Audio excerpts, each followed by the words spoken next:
I'm joined today by Colonel Douglas Macgregor, and I appreciate him coming on. I want to get down to the truth about what's going on with Ukraine, Putin, this war that we've all been roped into. I believe the mainstream media is misleading Americans with propaganda in order to justify the use of our tax dollars and the military-industrial complex. So thank you, sir, so much for coming on today. Sure, absolutely. So the first question that I wanted to get down to is who is it that really wants this war between NATO and Vladimir Putin? Because from what I'm seeing outside of CNN and other mainstream media, is it seems like it's the politicians in Washington, D.C.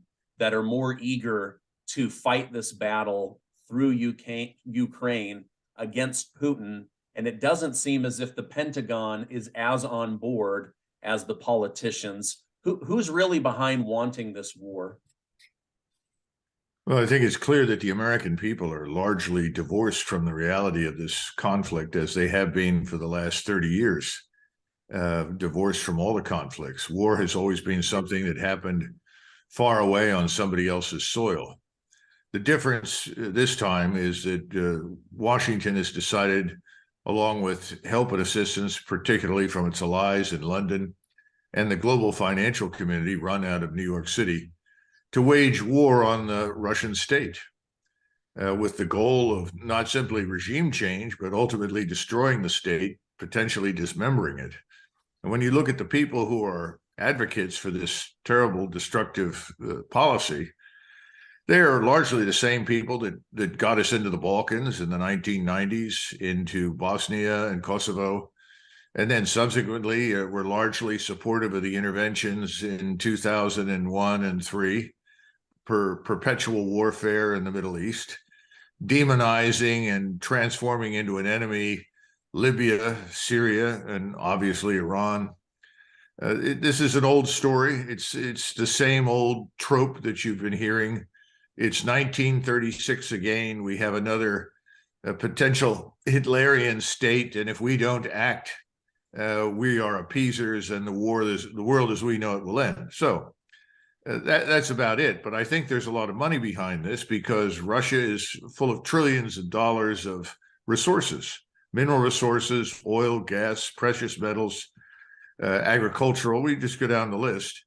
There was an attempt in the 90s and in the early part of this century by people from the West, many of whom are connected to organizations like Goldman Sachs and the global financial community, to go in and effectively rape Russia and steal everything they possibly could from it. They were ultimately defeated and thrown out by Vladimir Putin, who established a new regime to bring some more stability and dignity back to the Russian state. He has been talking now for many, many years about the unacceptable policy of advancing NATO to Russia's borders. And he's been warning over and over and over again, if you do this, you will inevitably come into conflict with us. We will not tolerate a large NATO presence. And when you say NATO presence, read the potential for U.S. ballistic and cruise missiles and so forth on the border. And we've taken the position in Washington, that is the political elite, the ruling elite of our country, that Russia is weak, that Russia can be bullied, and all we have to do is apply great pressure. And since we dominate the global financial system, we can isolate it. And this ruling political elite embraces most of both parties. And so we are embarked upon this very dangerous course of conflict and confrontation now with the Russian state and its armed forces.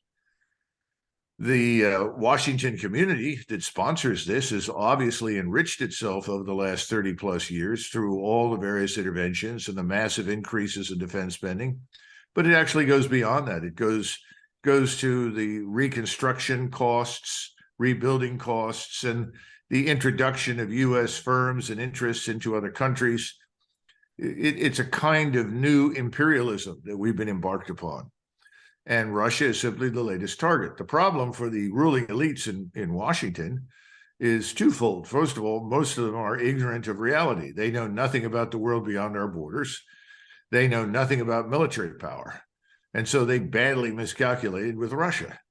This was a war that should have ended in a few weeks because Russia would collapse, or at least in a few months because Russia would collapse. This is a war that should have ended because Russia can't produce enough ammunition. This is a war that should have ended because of horrendous and horrific casualties taken exclusively by the Russians. And all we have to do is arm this proxy, this Ukrainian force that we built after 2014, once we had established a government in Kiev that would do our bidding. And this force in Ukraine would devastate Russia. Well, it hasn't quite worked out that way, has it? So now we face a very different set of circumstances. But when you ask who is behind it, you've got to look at a whole range of people. And remember that the preeminent goal in Washington for most politicians is to stay in office and continue to enrich themselves. Therefore, they pay a great deal of attention to their donors. Who are the donors? You have to go and look at the oligarchic class of people that drive policy, that keep us in a state of perpetual conflict with a whole range of people and nations. Who are they? Then look at the industries in which they are invested and which support these policies. When you look at those things carefully, in other words, it boils down very simply to follow the money. When you do that, you begin to understand that what's happening in Washington has nothing to do with the American people or United States interests. No one in the United States, or very few people in the United States know where Ukraine is. They could care less. And when you ask about NATO, people will say, oh, yeah, sure, that's important, I guess. What is it? This is the problem with just about everything, I think, that's been happening in the United States since the end of the Second World War. Most Americans aren't terribly interested on what goes on beyond the borders of their own country. I mean, frankly, most of what happens around the world on any given day doesn't make much difference to us. So you've got a ruling class that says, no, we want to be engaged everywhere because it's beneficial. That ruling class is diverse, but again, it embraces both sides of the political spectrum. That's why if you're expecting a Republican-controlled House to suddenly dramatically, shift into reverse gear and stop something, you're very much mistaken. Most of them will vote with the left, just as most of the left will vote with them. Why? To keep the money flowing.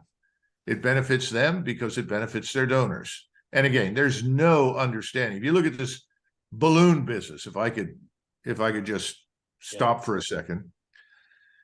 We sent an F-22, the most expensive aircraft ever built, out to shoot down a balloon. And the Chinese had told us, well, it's a weather balloon. But of course, you never believe anything the Chinese say because the Chinese are now enemies and they always lie.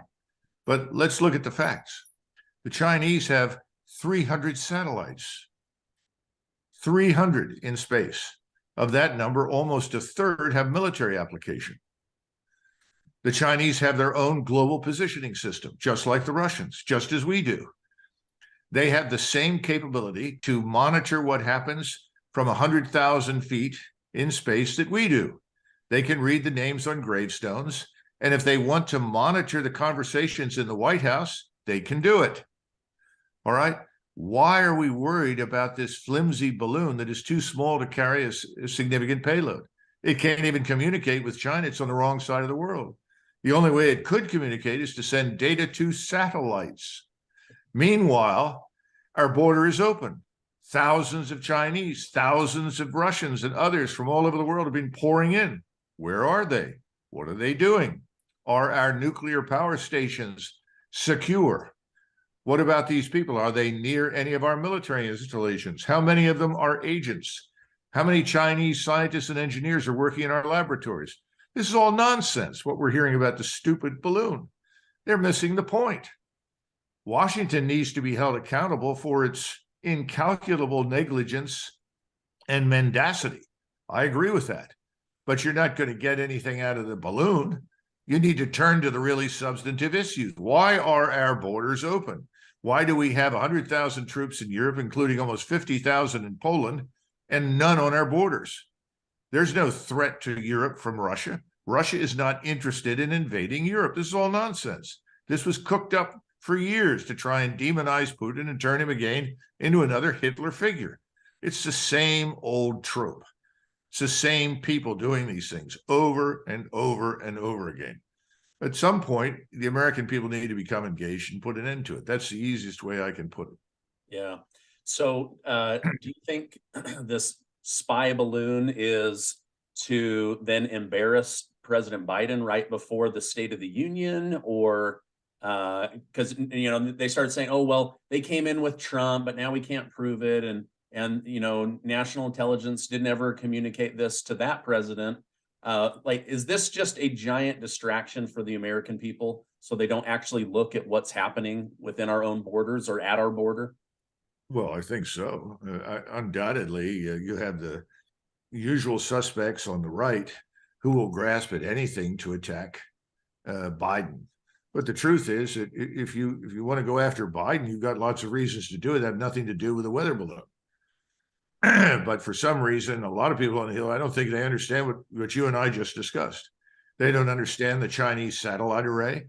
They don't understand that the Chinese from space can track every surface combatant in the United States Navy 24 hours a day, 7 days a week.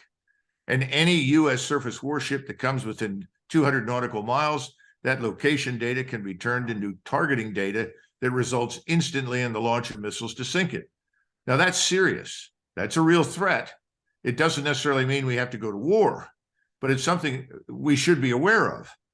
Listening to congressmen and senators talk, you'd think they knew absolutely nothing about the true state of affairs. We can't recruit for our armed forces. People say the volunteer force is imploding. I think there's a lot of evidence for that. Has anybody raised that with Biden? And today, I think it's the CEO of Bank of America is worried about default. And you have Janice Yellen running around as the Secretary of the Treasury saying, well, we could default. We must not default. We've never defaulted. Well, first of all, we have defaulted. We defaulted in 32 and 34. We just called it restructuring the debt. We defaulted in 1971 when we went off the gold standard because we could not cope with the enormous debt being amassed as a result of Lyndon Johnson's war on poverty and the war in Vietnam. So we've been down this road before. Nobody wants to admit those things. So we run around and say, we have to pay our debts. We have to pay our debts. We have to pay our debts. You've got CEOs now saying, how are we going to do that? How is it possible? Nobody's telling the truth about the bond market. You've got to look at everything, the holistic picture. Any normal population with representatives who actually cared about the United States would be addressing these matters and ultimately be arguing for the removal of this president and his administration for incompetence and mendacity. There's no rule of law in our cities anymore. How much criminality do you want in the United States? How much is acceptable? Apparently, we've decided a certain amount of criminality is now acceptable. Yet it's the rule of law in the United States that underpins our economy, has made us great and powerful. And what about all the jobs and the industries that have been shipped overseas? Have they come back? Is there any effort to bring them back? What are we doing? Americans need to wake up. Forget the balloon. These are serious issues. We got a State of the Union address tonight. What's he going to talk about? Nothing. It'll be another exercise in happy talk because everybody in Washington has figured out that happy talk is the real opium of the people. Yeah, they got us smoking hopium. We're all just living on hope. Okay, going back to power and Biden, Gerald Celente of the Trends Journal says, when all else fails, they take you to war. There was a RAND report that was put out before the invasion from Russia into Ukraine. Did the United States trigger that invasion in order to bolster Biden in the polls, or was Putin going to invade regardless, and we just happened to point it out before it happened? What really triggered Putin going into Ukraine? Well, first of all, discard RAND. RAND is part of the Beltway. It's a status quo think tank that is paid by federal monies. Anything they say is effectively designed to justify, support, extend the status quo. Okay. Let's talk about Putin. I told you before that starting with the acquisition of the East European states, these were the ones that were formerly under the Warsaw Pact. The Russians had been told by us that we would not do that. We would not exploit their weakness. in order to advance the borders of NATO further east. We lied. And Putin put up with it. He put up with Lithuania, Latvia, Estonia, Slovakia, Poland, ultimately Hungary, and Romania and Bulgaria. But then we started talking about Georgia and Ukraine, states that actually border Russia. And he said, no, we're not going to tolerate this. And he told us that if we insisted upon this, they would take action to secure their borders. Now, understand that in Ukraine, we spent a lot of money over the last 10 years. You got to go back to 2014 and look at the coup that brings to power a government that was not duly elected. That government was picked, cultivated, developed, and ultimately led by people from Washington. Victoria Nuland is the most, well-known figure, but she's hardly the only one.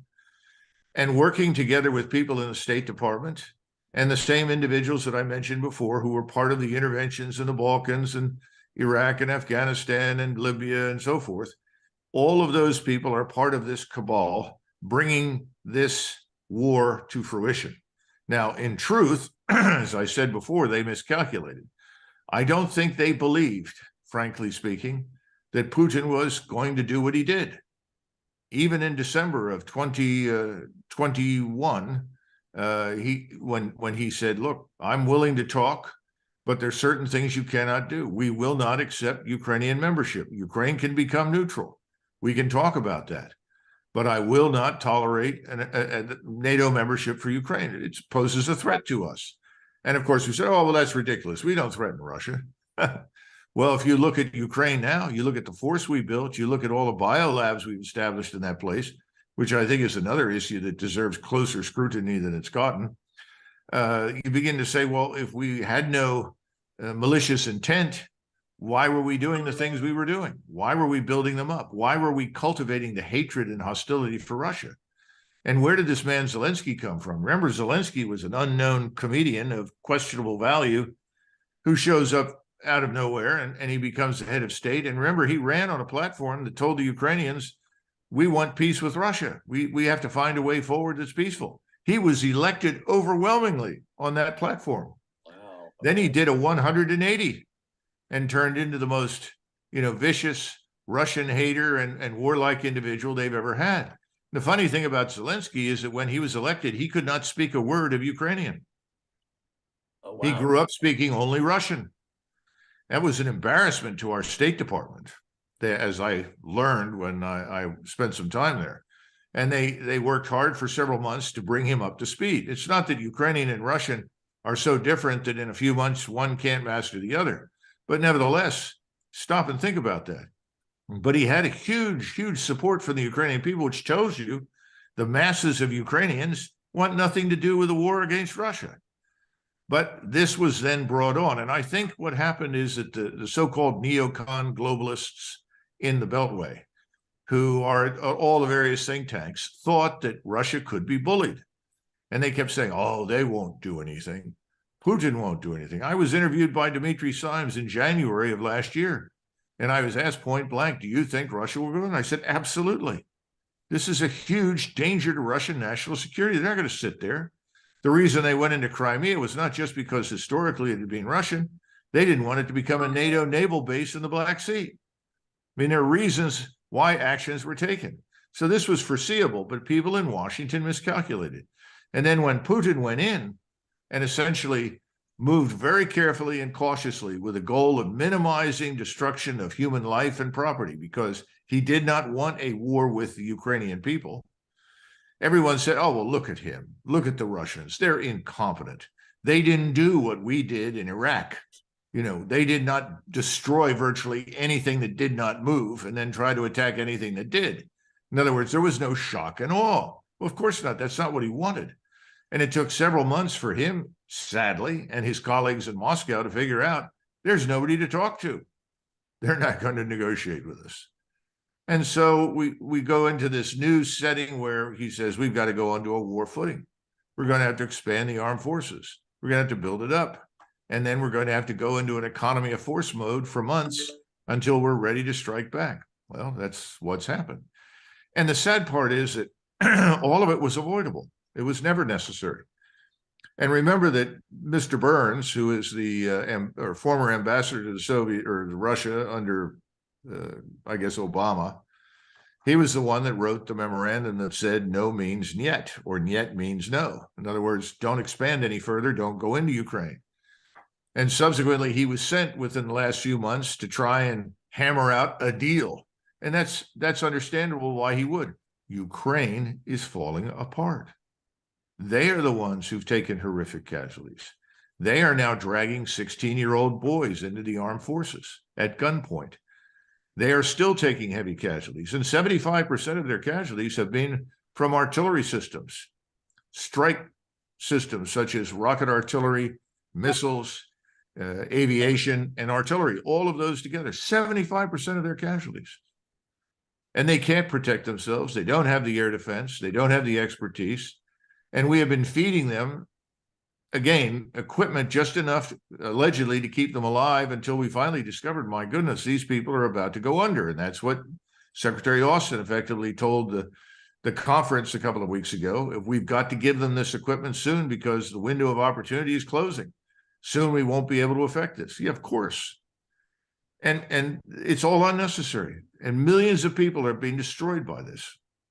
Yeah, it's been very interesting to watch the mainstream media because I cover the news. And so I have to at least see what they're doing, but then get these underground reports from you and from other people, Scott Ritter and others, and really see what's going on. I remember early in the war, I said to my YouTube community, I have no military background, but it seems like Putin is slow walking this invasion in order to get people to flee so that he's not causing mass casualty. And yet the mainstream media perceive that as Putin's weak, but he's also crazy. He's lost his mind.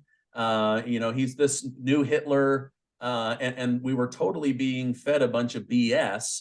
And now we're saying, okay, wait a minute, this thing's actually going to fall. But now we're sending in tanks and everyone's smoking the hopium that these tanks are going to be the new savior of Ukraine. I know you have, intel and opinions on the tank situation. What's really going on with the tanks that are going to be sent to Ukraine? Well, I think the administration pulled off a brilliant scam in order to trap the Germans into supporting something they didn't want to support. And that was by saying, okay, we'll send tanks. And then we said, we're going to send 31. But then we added, they'll have to be built from scratch. We can't send the ones that we have because of various technologies involved in these tanks that we don't want to fall into the hands of the Russians. So we have to build a model that we can safely send to Ukraine so that in the event the tank is destroyed or is captured, we're not putting at risk sensitive technologies and capabilities. So now we're looking at tanks arriving in 6 months, 7 months, 8 months. And then the usual suspects on the Army side are saying, well, we'll have to build up an entire logistical infrastructure and network. Well, that's true. But that's something that people should have thought about before they launched this war. There was nothing in Ukraine to support anything beyond the first few weeks. So those tanks aren't coming anytime soon. Meanwhile, the Germans are now saying, oh, we can't send our best tanks either. We'll have to send old Leopards. We'll let our allies who have some Leopards send them if they like. They can do that. We give permission. But we're only going to send, I think the latest count from the Germans was 14. But then they assumed that all the other Europeans that have Leopard tanks would send those. And they said that'll bring your total to 88 or 2 battalions. Doesn't look like, with the exception of the Poles, the rest of them are going to give up their Leopard tanks. So I think, frankly, it's much ado about nothing. And again, anyone who looks at what's happened in Ukraine understands that warfare has changed rather profoundly. Warfare is not going to be dominated by armor on the ground as it once was. What dominates warfare today is something I've been writing about for 30 years off and on, and that is intelligence, surveillance, and reconnaissance linked to strike systems, rocket artillery, missiles, conventional artillery. That's what's dominating the battlefield. That's what's lethal. Now, sometimes it comes in the form of a small handheld weapon system, but most of the damage is really done by much larger, more powerful precision-guided munitions and missiles. The Russians understand this. They were the first to recognize this back in the 1970s. This is now being employed. So if you send armor anywhere without substantial air defense support to try and defeat these missile threats from drones, from terminally guided systems, whatever, you're not going to have tanks for very long. You could watch 88 tanks vaporize in a few minutes. And at the same time, your infantry has to be there in the form of armored fighting vehicles with lots of firepower and, again, lots of overhead protection. Top attack from ISR strike dominates the battlefield now. Precision has made it extremely lethal. And that's why, if you look at the Russians, excuse me, they are moving very deliberately, very slowly, advancing under the umbrella of this ISR strike. They don't have to make any mad dashes to Kiev or across the river to hold something and wait for reinforcements. They have effectively created steamrollers. The steamroller is supported by this top attack system, the ISR strike complex, the overhead surveillance. And it's working very effectively. It's protecting their forces and absolutely devastating the enemy. And then as they need to, they move forward their armored force on the ground and their direct fire capabilities with the infantry and the armor, and they annihilate whatever is left after they've disrupted, disintegrated, atomized, do whatever words you want, the front. That front in southern Ukraine is crumbling. It's falling apart. It's almost completely destroyed at this point. And how many casualties the Ukrainians have had is anybody's guess. I've heard from 157,000 dead up to over 200,000 dead. I've heard 400,000 casualties. I've heard 500,000 casualties. No one is telling the truth in the West. The only way you can find these things out is by talking to people on the ground. Ukrainians, Russians, and Poles are very helpful, and they will tell you the truth. And the American people haven't been told the truth, and they don't understand that we are not in a position to go to war with anyone today. We're not.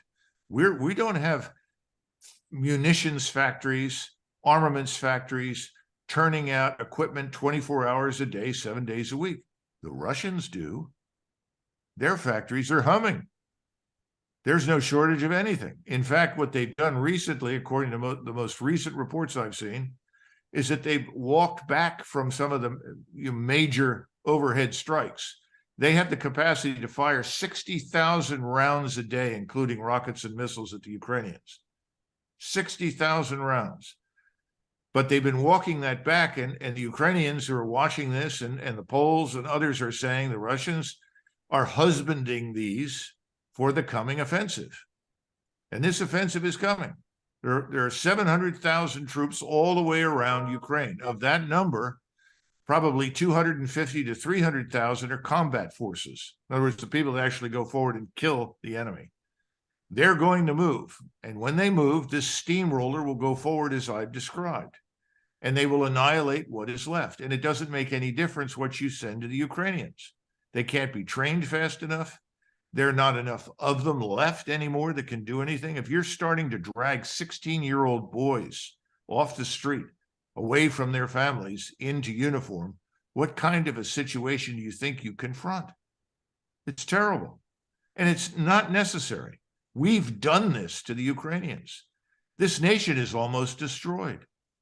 There are between 18 and 22 million Ukrainians left in the territory that Zelensky and his friends in Kyiv control. More than 10 million have left the country.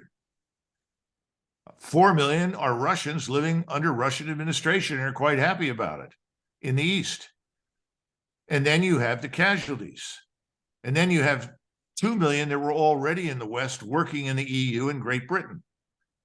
And the sum at the beginning was never more than about 37.4 million. So this whole thing is a catastrophe. We're killing the Ukrainian nation. We're killing the Ukrainian state. And this is not something that was inevitable. But we were not willing to consider neutrality for Ukraine. Yeah. And yet we have decades of experience with neutrality in Austria that worked very well. When Austria finally secured neutrality, Eisenhower, who then was president, was greatly relieved. He kept saying, we don't have the forces to protect all these countries. Let's make as many of them neutral as possible. He wanted to neutralize Poland. He wanted to neutralize many of these states that are now part of NATO. He said, we can't defend them.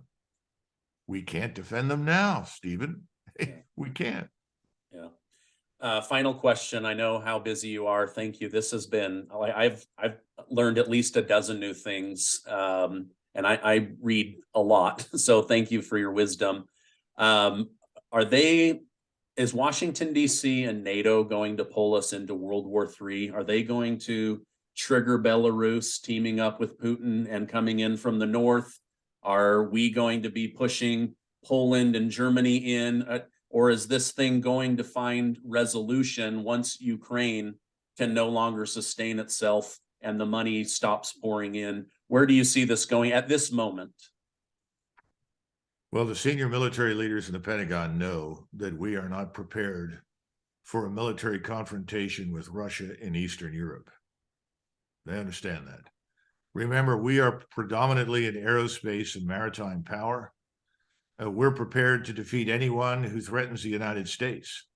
Ideally, we'd like to meet our enemies somewhere in the mid-Atlantic or in the mid-Pacific, not on the Eurasian continent. Our army is pitifully small and pitifully incapable for what we would want it to do. It needs to be larger and more capable, but we've been destroying the armed forces now for a long time with all sorts of terrible policies that undermine discipline, cohesion, and destroy good leadership. So I think that we can avoid this confrontation. And I think there's a predisposition to do that. I think the amateurs in the White House recognize privately that they're in a lot of trouble. They've pushed this too far. And they're going to be embarrassed badly as they watch the steamroller eliminate what's left of the Ukrainian armed forces. Whether or not we at that point will step forward and admit, look, you're successful, you're victorious, we recognize that. We're prepared for some solution that guarantees neutrality for Ukraine. I don't know. If there's one thing politicians in Washington are loath to do, it's to admit that they're wrong, that they made a mistake. Nobody does that. But let's be frank, we have. We've made a very serious mistake. And this is destroying NATO. This is the other truth that hides behind the facade of NATO is more united than ever. Well, got news for you. No. Behind the scenes, lots of the people in Europe are asking the same question you are. What have we gotten ourselves into? I mean, NATO was founded as a defensive alliance. Nobody signed up for war with Russia. Oh, sure, you have, I think, dangerous, unbalanced people in places like Warsaw and Vilnius that talk about that. But ultimately, the majority of the population, the majority of the leaders inside NATO, they don't want to go to war with Russia, and they're no more ready for it than we are. They would like to see an end to this. We don't want it to end on terms that don't favor us. And we think the only thing that favors us is the destruction of Russia. It's humiliation. Well, that's absurd. Ultimately, everyone wants to get back to normalcy. We should want to get back to normalcy too, and wash our hands of these bad policies. But until the American people realize that Washington is populated with these people, that the people in Washington, this ruling class, is not acting in their interests and demand fundamental sweeping change, I don't know how we avoid at least the potential for what you described, because you can still have accidents. Yeah. Thank you so much for taking time out of your day to share this understanding, this wisdom, this information. You've got a brilliant military mind. I know you've written many books. You have one that came out recently. What is the name of that title? And I'll make sure to put a link below so people can look at that. Yeah, Margin of Victory. And I think a lot of people would find it interesting because it traces the emergence of what we've been discussing, this new form of warfare, the links between space-based surveillance, reconnaissance, intelligence, and systems on the ground that are destructive and precise. And that's the way of war in the future. So adding 500 or 1,000 tanks is not the answer. We're still going to have tanks. We're going to have lots of things that we've had in the past in the future, not as many of them. There'll be different organizations, different designs. And that's what Americans have to understand. We continue to cling to the old World War II model. That's not the future. Okay, great. Thank you so much, Colonel Macgregor, for your time and also for your service to our country. Have a great rest of your day. Same to you, my friend. Thanks. Bye-bye.